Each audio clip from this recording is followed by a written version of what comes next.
Salut à toi, c'est Guillaume de la blockchain et bienvenue dans ce 25e épisode de la série Bitcoin Yearly Cycle Low décembre 2026. Il est temps de faire une mise à jour et comme à chaque fois, on revoit le cadre, on revoit les indicateurs principaux, on revoit les données qu'on regarde à chaque fois, les données macro, et on fait un petit tour sur Twitter avant. J'ai pas mal d'éléments intéressants encore une fois. Moins que la dernière fois, heureusement. Mais il y a des choses à voir. Donc installe-toi confortablement. Concentre-toi si nécessaire. Bon, je pense que c'est nécessaire parce que sinon, c'est pas facile. Et laisse-moi te présenter donc toutes ces choses. Alors, avant tout, je précise qu'on a eu plusieurs Yearly Cycle Lows jusqu'à maintenant, Yearly Cycle Lows, et le cinquième qu'on attend va se faire donc cette année. Est-ce que ce sera en novembre, en décembre, en janvier, ou plus tôt, ou plus tard, on va voir. On a une certaine tolérance en termes de timing, et c'est pourquoi je rappelle aussi ces règles. Donc un yearly cycle dans le cas de BTC, c'est 8 weekly cycles, et un weekly cycle, c'est environ 230 jours. Du moins les derniers, ça a été environ 230 jours. Mais on a une fenêtre de 22 à 42 semaines pour trouver le plus bas à chaque fois. Mais là, les derniers, la durée a été de 32-33 semaines à chaque fois pour les weekly cycles. Et un weekly cycle est composé de 3 daily cycles. Et un daily cycle est environ 60 jours. Mais on a une fenêtre de 54-66 jours pour trouver le plus bas aussi à chaque fois. Donc notre cadre. Je spécule que ce sera le dernier yearly cycle en dessous de 100 000 dollars. Mais comme je dis à chaque fois, depuis un certain nombre de semaines, on n'est pas à l'abri d'un yearly cycle low en 2030 du coup, euh, juste en dessous. Mais voilà, ce sera pas 30K. Quoi. Ce sera clairement pas 30K, ce sera plus proche des 100K, voire un petit peu au-dessus. On va voir, tout dépend là de ce qui va se passer donc entre maintenant et 2028-2029. À quel point on va aller haut ou pas, tout est possible. Mais voilà, si on va très très haut, la probabilité qu'on revienne en dessous de 100K sera plus faible du coup. Un quantitative easing autour du yearly cycle low, donc peut-être un peu avant, peut-être un peu après, on va voir, avec un total pour le bilan de la Fed de 20 trillions environ, peut-être un peu moins, peut-être un peu plus, mais dans ces eaux-là. Et je cite Laurence Lepard, avec son livre The Big Print, ce passage, donc, il parle du bilan de la Fed, un bilan de la Fed qui atteindrait 20 trillions et plus. Là, on est à 6, 7, 8 dans ces eaux-là. Mais vu la situation, il ferait 2 fois, 3 fois plus que lors du Coco en 2020-2021. Un DXY qui, vers le troisième voire quatrième trimestre, qui atteindrait un seuil assez important, les 110, probablement peut-être un peu plus, peut-être un peu moins, on va voir. Une récession déjà en cours, avec une courte période déflationniste, donc autour du yearly cycle low, donc dans quelques mois. Ce qui donnera donc une grosse, ce qui donnera une grosse baisse au niveau des actifs financiers et une purge absolue des cryptos qui est déjà en train d'avoir lieu mais qui n'est pas terminée à mon sens. Une décennie perdue pour l'S&P 500 qui commencerait donc à partir de là. Une dominance de l'or et de Bitcoin. Et comme à chaque fois, je précise, c'est un jeu, mais un jeu très sérieux car les implications sont particulièrement réelles. Donc aujourd'hui, on va voir que le DXY est en train de breakout. Ça y est, on y est. L'or est clairement à topped. C'est bon. Très probable qu'il y ait de nouveaux plus hauts cette année pour l'or. Pour après, donc non. À partir de 1,7, et puis après non. Mais pour cette année, voilà. Les yields semble aussi qu'on a topped out. Le dernier souffle pour le SPX, peut-être une dernière jambe haussière ou pas, là, dans les semaines à venir. Un big print annulé, on va voir le tweet de Laurence Lepard qui date d'un ou deux jours, là, qui m'a interpellé, on va voir ça ensemble. Et sinon, BTC est toujours fébrile. On va voir la puissance du niveau Fibonacci 0,31. Une rejection, trendline rejection. On s'est fait rejeter sur une ligne de tendance. Et on a toujours de tout petits volumes, donc ça c'est pas bon, c'est pas durable, c'est pas du spot. Et c'est plutôt du leverage trading. Voilà. Allez, c'est parti. Donc, on va commencer avec Hardy. Sa thèse pour BTC n'a pas changé depuis octobre dernier. Pourquoi? Parce que là, il met en avant oh, you will never see 60k again. 2 weeks ago, 40k is coming for you. See. This week, you will never see 60k again. Voilà, c'est des girouettes. La plupart des gens sont des girouettes ou alors sont des bull tards, c'est-à-dire que ils refusent de voir la réalité comme à chaque fois. Hein. C'est qu'il y a des phases haussières, mais il y a aussi des phases baissières. C'est l'ordre naturel des choses. Donc voilà. Titan. Donc là, je pense que c'est un scénario assez probable là. Pendant les semaines à venir, en fait, on est une sorte de range, mais avant de repartir une dernière fois à la baisse. Voilà, c'est un des deux scénarios que je privilégie. Ça, voilà, juste là, petite parenthèse avec Plancy, voilà, toujours ces trucs de ISM et PMI, voilà. Qu'est-ce qu'il dit? Bitcoin will follow soon. Qu'est-ce que j'ai dit? Évidemment, à un certain stade, le fait de dire, voilà, Bitcoin va bientôt suivre, et bien à un certain stade, oui, ton call sera correct et tu pourras dire, ah, vous avez vu, il dit. Effectivement, c'est un charlatan. Ce type est un charlatan. Et c'est pas méchant, hein, mais concernant son analyse de BTC, c'est du charlatanisme. Ensuite, Titan de nouveau, avec le DXY. Donc on va voir ici, à la fin. Possible rallye qui commence donc. Avec peut-être même un... Je sais pas si ce sera un all-time high. Mais voilà, on pèterait même peut-être les 110 et on irait un peu plus haut. Je suis pas... Voilà, maintenant je suis pas le seul. Ça y est, les gens commencent à ouvrir les yeux.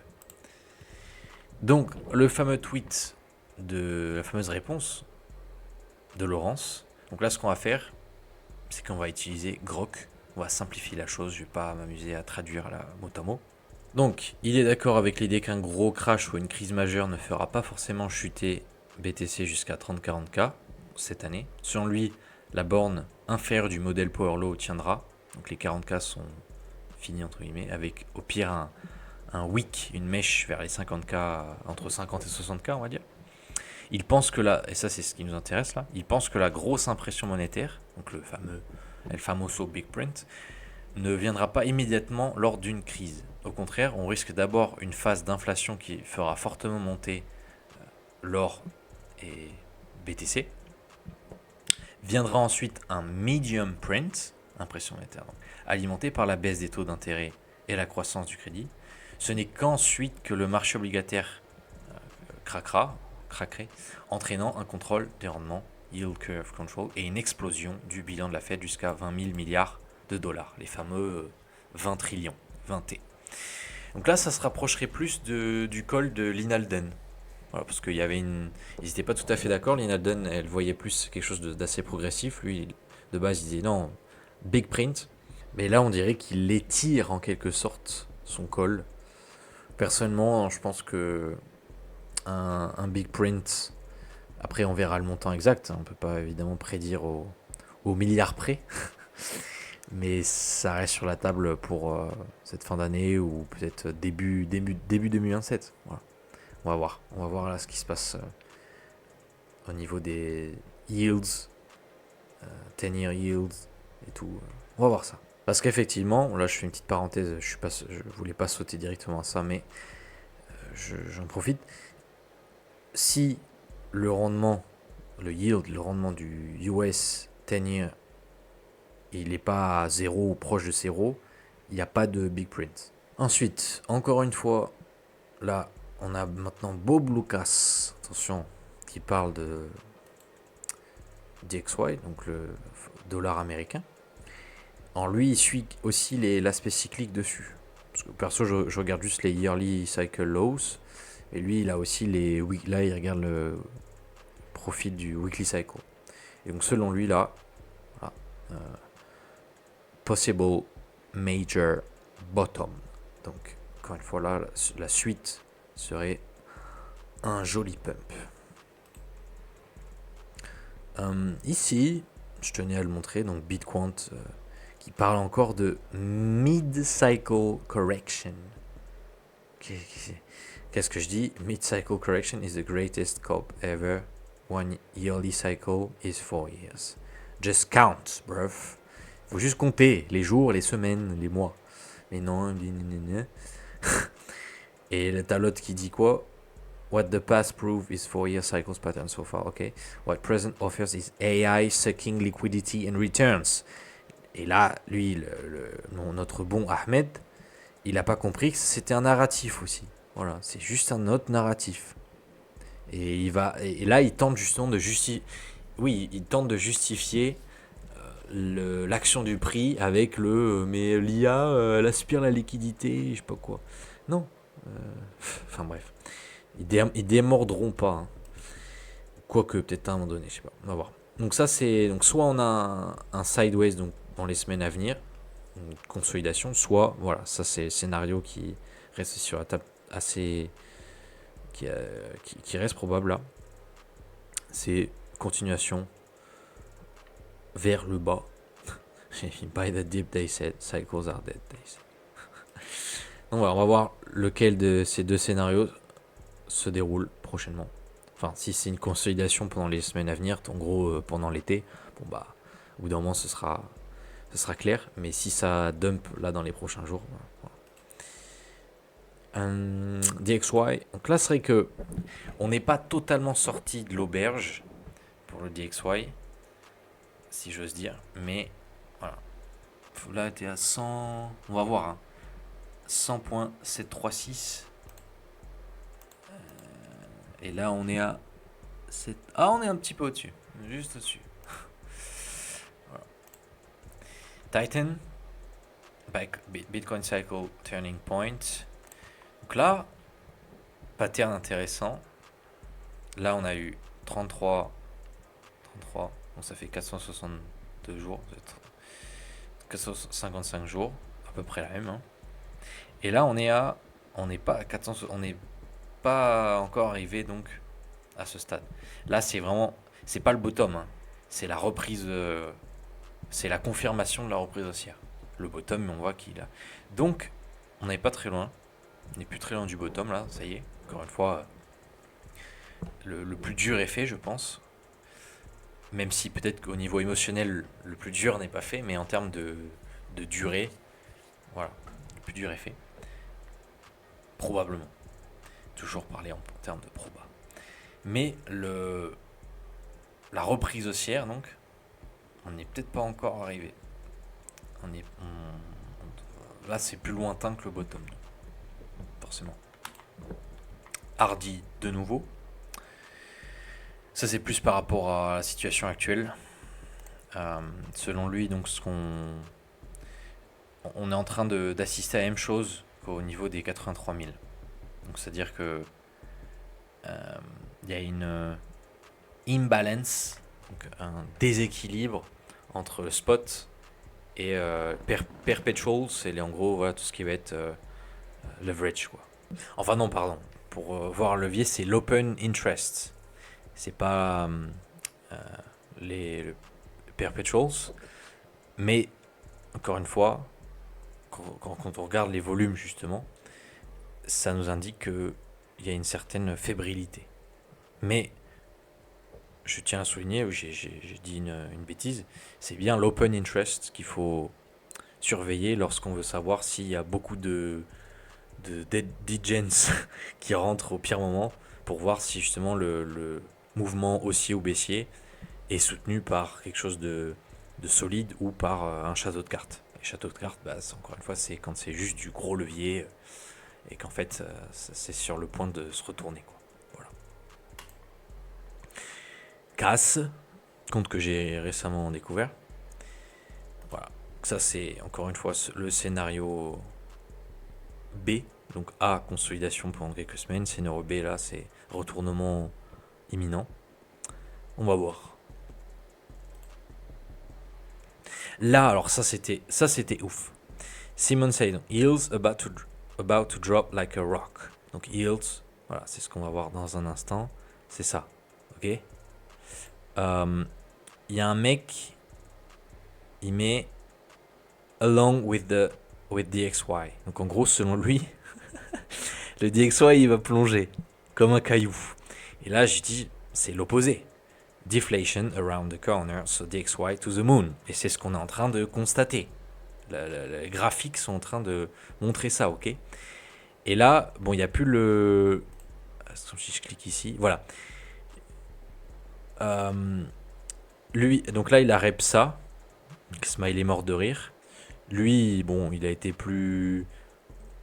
C'est un peu plus nuancé. Pas nuancé, mais... Lui, c'est pas DXY to the moon. C'est, voilà, on reste tranquille sur là. Et même réponse. Sauf que là, je voulais lui répondre. Enfin, en tout cas, j'ai cliqué. Et là, je vois que c'est en noir, là. Que je peux plus aimer. Voilà. Voilà, en fait, il m'a bloqué. Il m'a bloqué parce que c'est un énorme bouffon. Voilà. C'est dingue, hein.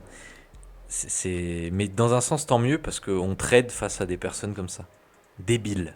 Vraiment débiles. Donc tant mieux. Moi, ça me va. Qui continue à penser que là, le DXY, il va drop like a rock. Simon says, de nouveau, everything about price action screams a top in yields, in my humble opinion. Global central banks raising rates while to yields drop. This reminds me of Jean-Claude Trichet, j'ai pas la ref, raising rates in July 08. Donc en gros, attention, voilà. Par contre, on sait ce qui s'est passé. The GFC, the Great Financial Crisis, en 2008. Et à part là, il reconnaît un pattern. Et ça fait sens à ce stade. Donc si effectivement Simon Says a raison et que les rendements vont chuter comme un caillou, comme un rocher, et bien là, la probabilité donc d'un big print augmente. Parce que plus ça va plonger vite et fort, les yields, notamment le 10-year yield, US 10-year yield, plus justement la Fed va dire ok, on baisse les taux, pour suivre en fait, pour pas être à la ramasse, et plus du coup on va se rapprocher donc de 0% de rendement, pas loin, voilà. Et là, c'est parti, là ils pourront faire appuyer sur le gros bouton et lâcher les trillions, voilà. Ça c'est disons que c'est mon base case, dans le sens où voilà, je pense qu'on va trouver notre yearly cycle low là. Disons que notre prochaine grosse correction, je pense que ce sera le yearly cycle low. Et après, pardon pour le sifflement, j'espère que c'était pas dégueulasse. Voilà, après je pense que c'est ça qui nous attend. Pas sûr. Il y a d'autres scénarios possibles, mais si big print il y a, voilà. FOMC, donc voilà le scénario, voilà, c'est ça que j'imagine pour BTC, en gros, c'est ça. Ou peut-être donc une correction plus prématurée, précoce, ou donc une sorte de range. Et là, on va on va chercher un yearly cycle low. Voilà. Donc cette fois-ci, on peut commencer les données macro. Donc le US 10-year yield, on voit que là, high, low, lower, high, lower, low, probablement lower, high, si on regarde on se lit, ouais, là, ça commence à être toppy. Après là, j'ai juste ce graphique-là, il y en a d'autres qui mettent en exergue un peu plus on va dire certains patterns et la configuration technique. Là, il n'y a pas grand-chose. Mais voilà, je pense que là, ça y est, on est bon. On va enfin pouvoir chuter sur le US 10-year yield. Le prochain FOMC, donc on voit que là, on a probablement que 2,6% de baisser les taux. Les de 25 basis points. Et on a encore 80... Ah non, pardon. En fait, on est à 0. C'est current probability. Pardon, je regardais pas au bon endroit. C'était en fait la previous week probability, la semaine dernière. Sauf que là, on voit qu'on a un joli repricing quand même. Mais on n'a pas encore il n'y a plus de probabilité. Je sais pas pourquoi, pour une baisse. Mais là, on voit qu'on commence à avoir une probabilité égale entre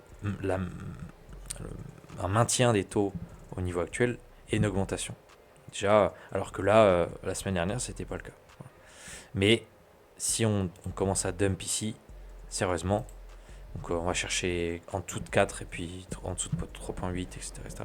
Là, il va y avoir un gros repricing, puis on va finir par avoir une probabilité accrue pour une baisse des taux. Enfin, c'est dans 5 semaines, donc on va voir d'ici un mois et quelques. Le taux de chômage, pour l'instant, pas d'accélération, mais on surveille. Allez, je vais un peu plus vite quand même. Le high yield credit spread, alors, on n'a pas d'accélération, donc c'est bon.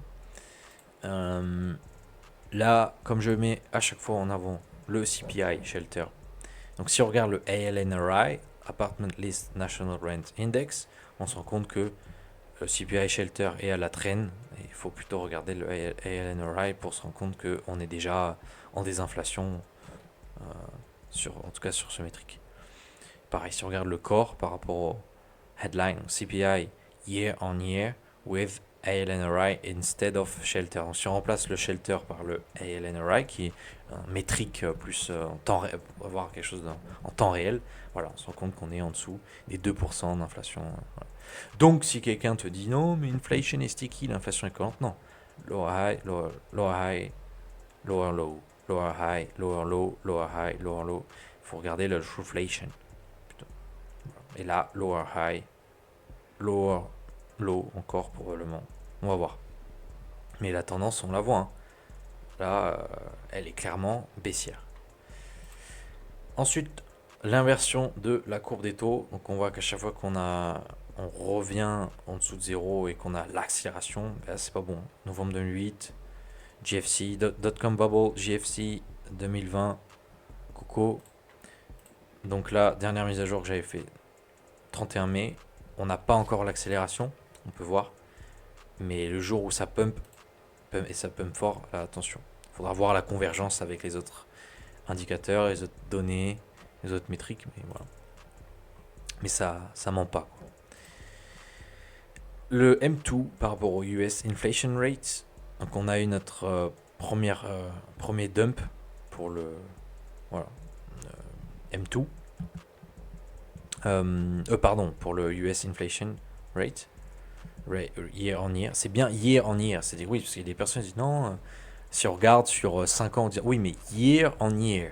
On regarde année par année. Et si on regarde année par année, c'est baissier. C'est ça qu'il faut comprendre. Bien sûr, si on regarde l'inflation sur 10 ans, 20 ans, 50 ans, oui, c'est terrible. Mais c'est pas ça qui nous intéresse. Et là, les gens, parfois, ils confondent.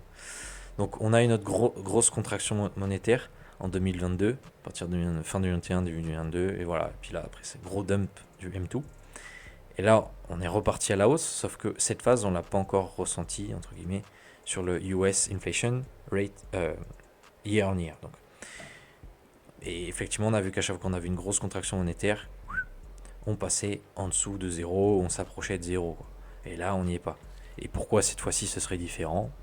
Bah, je sais pas. Perso, je pense que ce sera pas différent. Le S&P 500. Donc on a eu des baisses de taux, on en a eu 3 déjà, en mi-fin 2025. Pour le moment, on est donc sur un maintien, mais on voit que quand on était en période de ralentissement économique, donc slowdown, aka récession, et bien le S&P, lui, après, il s'est tanké. C'est dans le rouge les mois qui ont suivi. Donc pour l'instant, c'est pas le cas. On est encore sur le blow-off top. Mais voilà. Donc attention. Historiquement, c'est pas bon. Hein. Quand on est en récession et qu'on cut il y a une baisse des taux directeurs, la Fed. Voilà. Donc, et pour le S&P, on voit que là, on a fait un lower high. Et si là, on continue à la baisse, là, potentiellement, on aura bien eu le top. Pas sûr. Il y a un daily cycle, je sais qu'il y a un daily cycle low imminent à valider. Et donc, ce serait peut-être l'occasion d'aller encore chercher un petit peu plus haut. Mais voilà, on se rapproche de toute façon d'un niveau majeur au niveau du pitchfork que j'avais mis en avant dans mon canal Telegram. Si tu ne l'as pas rejoint, n'hésite pas. J'avais mis ça en exergue. Voilà. Et après, alors, on va chercher notre 4-year cycle low parce que le S&P 500 suit aussi des cycles de 4 ans, yearly cycles d'une durée de 4 ans. Et donc là, voilà. Le dernier, je crois que c'était Voilà. Non. Là, pardon. Dernier Fourier Cycle Low pour le SPX, il était là. Depuis, on a eu un beau rallye. De nouveau, Fourier Cycle Low. Et après, décennie perdue. Possiblement, donc. Voilà. Parce qu'on a des phases de consolidation, des phases d'explosion. Consolidation, explosion. Sauf que les phases de consolidation, c'est pas 2 ans. C'est le SPX, le S&P 500 fait le crabe pendant une décennie, quoi. Ici, RAS, rien à signaler. Tant que ça pète pas de nouveau, par exemple, là, comme on a eu en 2020, bah, c'était synonyme de crash sur le SPX. Le DXY, donc le DXY, ça y est, là, elle date de novembre, début novembre 2025. Voilà. Et là, où on en est? On en est là. Donc, possiblement notre yearly cycle low ici. Après, le dernier était là. Et là, maintenant, déflation. Et qui dit déflation dit DXY qui explose. Et last but not least, BTC. Donc là, faut que je te montre le niveau 0.31. Mais pour le moment, dans un premier temps, on va voir cette ligne de tendance. Très simple. J'ai vu ça tout à l'heure. Je dis, bon, bah, voilà. On va voir si là, ça plonge. Bon, bah, c'est qu'effectivement, la ligne de tendance a été respectée. Et l'autre élément, donc, c'est le niveau Fibonacci 0.31. Donc, comment on fait? On fait ça. Là, on fait ça. Hop. Ok. Et là, si on s'approche, on se rend compte que notre niveau, bon là, il est pas là, mais ce que j'ai fait, c'est que j'ai demandé à Claude. Okay, donc j'ai envoyé ça. Ok. Donc là, on a notre niveau 0, donc au niveau du plus bas récent. Là, là je pense qu'on peut dire que notre weekly cycle low a été validé à 59 000 et quelques. Et donc, qu'est-ce que j'ai demandé à Claude? C'est ça. Donc, à combien est environ le niveau 0.31 en se basant sur là? On voit que 0.236, 64 700, 382, 68 182. Et il a bien confirmé, donc 0.31, il est à entre 66 400, 500. Et effectivement, on a rejeté donc à ce niveau 66 000. Si on regarde, voilà.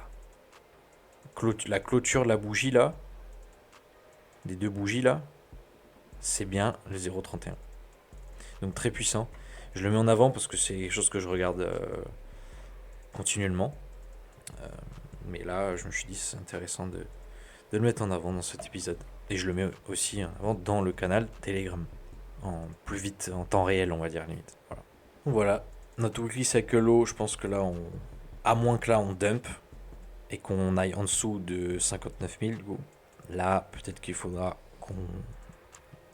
qu'on déplace ce point bleu, parce que les points bleus, c'est les weekly cycle lows.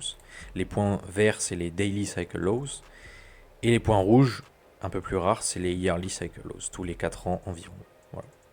Donc maintenant, on attend soit un dump, soit consolidation, et assez probablement un dernier dump pour retrouver le yearly cycle low, alors que ce sera 56 000, 45 000, 34 000, 32 000, j'espère pas. Après, ça serait problématique, mais bon. Voilà, on va voir à combien on va bottom. Ah oui, graphique bonus chart, c'est l'or. Voilà, l'or là. Bon, je suis pas les cycles non plus sur l'or, mais. Enfin, si, les yearly cycle lows, pardon. Donc, pareil, qui devrait se faire là en fin d'année, avant une reprise haussière violente aussi. Mais là, je pense que pour cette année, c'est bon. On a topped out. The top is in à 5600 quasiment. Très beau rallye d'ailleurs. Très beau rallye. Ceux qui sont rentrés, bon. Début, en gros, dot-com bubble. Ils avaient une très belle entrée là. On a eu une belle phase haussière jusqu'à fin des années. Enfin, début 2010 quoi. 2010-2012. Et puis là. Mais c'est pas bon. Quand l'or fait ça, c'est que. C'est que les personnes qui ne détiennent pas de monnaie dure de sound money, c'est-à-dire Bitcoin et or, plus Bitcoin qui est encore plus dur que l'or, et ben c'est pas jojo pour ces personnes. Voilà qui est fait, j'espère que tu auras apprécié cet épisode. Keep it simple, il n'y a pas besoin de se compliquer la tâche. Tout se déroule à peu près comme prévu. Donc maintenant, il n'y a plus qu'à apprécier la chaleur, apprécier le soleil, pas trop, avec parcimonie peut-être. Mais voilà, il n'y a pas grand-chose à faire, attendre, si ce n'est amasser de la liquidité. Enfin, ça c'est ma propre stratégie, ça ne regarde que moi, hein. Ça n'implique que moi, mais comment je vois les choses perso, voilà, c'est accumuler de la poudre sèche, dry powder, comme ils disent, et attendre que les capitulations se déroulent. Si on veut de l'or, bah voilà, si on veut du BTC, voilà, si on veut du S&P 500, voilà, ou même d'autres actifs, hein, c'est une convergence assez grande, quelque chose de global, avant justement la continuation de la paupérisation. Enfin, ça dépend pour qui. En tout cas, les personnes qui sont au taquet, qui vont s'exposer un minimum, selon moi, selon mon humble avis, elles vont bien terminer cette décennie. Voilà. N'hésite pas à poster un commentaire si tu as des questions, évidemment. Et je te dis à la prochaine. Et à ta liberté. It was hard to know who was more crazy, me or everyone else.